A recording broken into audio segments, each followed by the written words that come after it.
The sparse background in this painting gives us no clues as to the subject's status.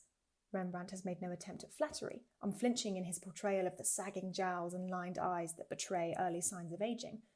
And yet, this self-portrait exudes dignity. By the 1640s, Rembrandt was one of the most successful artists in Amsterdam, sufficiently established to sign works using only his first name, but as this painting hints, he was not yet satisfied.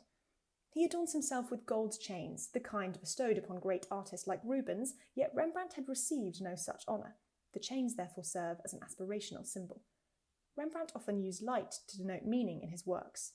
The only thing illuminated here, apart from the artist's face, is his hand, the engine of his profession. So, standing before the self-portrait, we come face to face with not only Rembrandt's painterly skill, but with his deepest ambition.